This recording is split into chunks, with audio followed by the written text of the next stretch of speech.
ప్రతి ఉదయం దేవుని వాగ్దానం అనే కార్యక్రమానికి ప్రేమతో మిమ్మల్ని ఆహ్వానిస్తుంటున్నాను. ఈ ఉదయకాల సమయంలో దేవుడు మన కొరకు ఏర్పాటు చేసినటువంటి వాక్య భాగము ఎహెజ్కేలు గ్రంథము 34వ అధ్యాయము 28వ వచనాన్ని ధ్యానించుకుందాం. ఎహెజ్కేలు గ్రంథము 34వ అధ్యాయము 28వ వచనాన్ని ధ్యానించుకుందాం. ఎవరి వలనను భయం లేకుండా వారు సురక్షితముగా నివసించెదరు. క్రీస్తునందు ప్రేమైన దేవుని బిడ్డలారా, ఈ ఉదయకాల సమయంలో పరిశుద్ధాత్మ దేవుడు మనకిస్తున్నటువంటి వాగ్దానము, ఎవరి వలనను భయం లేకుండా వారు సురక్షితముగా నివసించెదరు. ఈ యొక్క వాగ్దానాన్ని మన కుటుంబాలకును మన జీవితాలకును అన్వయించుకొని ఈ వాగ్దాన ప్రకారము నీవు నేను జీవించాలని ప్రేమతో మిమ్మలను కోరుచూ ఉంటున్నాను. మరి ఈ యొక్క మాటల్లోని అంతరార్థాన్ని ఆత్మీయ సత్యాలను మనం గ్రహించినట్లయితే, ప్రవక్త అయినటువంటి ఎహెజ్కేలుతో దేవుడు ఇశ్రాయేలు యొక్క ప్రజలను ఉద్దేశించి ఈ యొక్క మాటలను మాట్లాడుతూ ఉంటున్నాడు. మరి ఆ ముందు భాగంలో 34వ అధ్యాయంలో మనం గమనించినట్లయితే, మరి ఇశ్రాయేలు యొక్క ప్రజల యొక్క స్థితి ఏ రీతిగా ఉంటున్నదో ఆ మాటలను బట్టి మనం అర్థం చేసుకోగలము.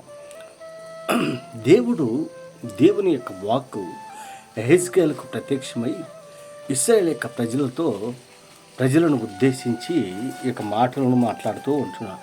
వారు లోబడనటువంటి ప్రజలుగా ఉంటున్నారు.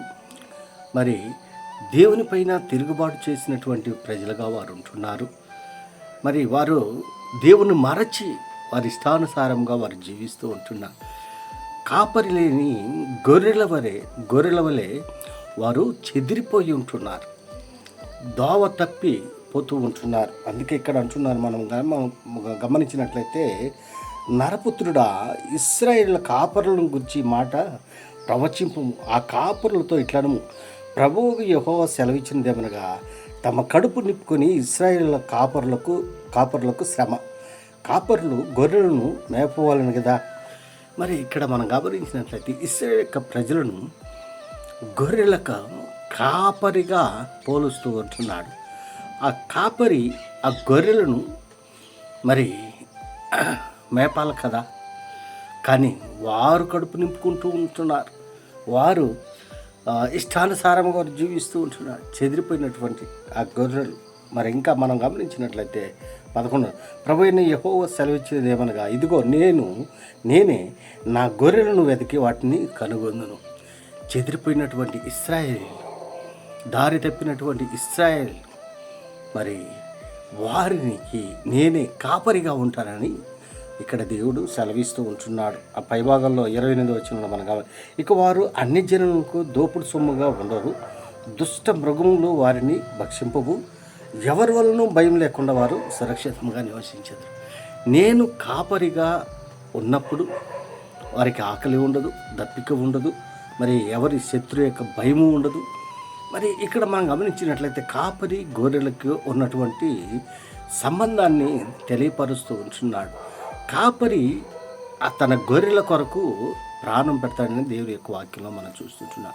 కాపరి చేయవలసినటువంటి పనులు, గొర్రెలను మరి క్షేమకరంగా కాపాడటము, వాటికి సరైనటువంటి మేతను, మరి ఆహారాన్ని సమకూర్చటము, నీరును సమకూర్చటము, మరి బాగలేకుండా పడి ఉన్నటువంటి ఆ యొక్క గొర్రెల పట్ల శ్రద్ధ కలిగి ఉండటం, కాపరి ఈ కార్యాలు చేయాలి.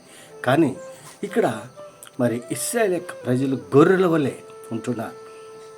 అందుకే దేవుడు వారితో అంటున్నాడు, ఇక అన్ని జనులకు దోపుడు సొమ్ముగా ఉండరు, దుష్ట మృగములు వారిని భక్షింపవు, ఎవరి వలను మరి భయం లేకుండా సురక్షితంగా ఉంటుంది. దేవుడు కాపరిగా ఉంటే జరిగేటువంటి కార్యం వారికి క్షేమకరంగా ఉంటుంది.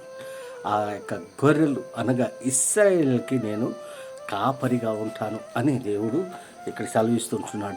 ఉన్నప్పుడు మరి ఎవరి వలన కూడా భయం లేకుండా సురక్షితంగా వారు ఉంటారు అని దేవుడు, పరిశుద్ధాత్మ దేవుడు ఎహెజ్కేలు ప్రవక్తతో మాట్లాడుతుంటారు. అవును పిల్లారా, ఆయన కాపరిగా ఉంటే, అందుకే అంటున్నాడు, యెహోవా నా కాపరి, నాకు లేమి కలుగదు అని కీర్తనకారుడు గలమెత్తి మరి అక్కడ పాడుతూ ఉంటున్నాడు. ఆయన కాపరిగా ఉంటే మరి క్షేమకరములే మరి తోడుగా ఉంటున్నాయి. ఆయన కాపరిగా ఉంటే సురక్షితంగా మనం ఉండేదానికి ఆస్కారం ఉంటుంది. ఎందుకనగా నిజమైనటువంటి కాపరి తన గొర్రెల కొరకు ప్రాణం పెట్టినని దేవుని యొక్క వాక్యంలో మనం చూస్తుంటున్నాం. ఆయన మనకు కాపరిగా ఉండాలని, మనం చెదిరిపోకుండా కాపరిని వెంబడించేటువంటి గొర్రెలుగా మనం ఉండాలని ఈ కొద్ది మాటల ద్వారా నేను హెచ్చరిక చేస్తుంటాను. దేవుడి యొక్క మాటలను మరెక్కువగా మీకును మీ కుటుంబాలకును ఆశీర్వాదకరంగా మార్చునుగాక. ఆమేన్.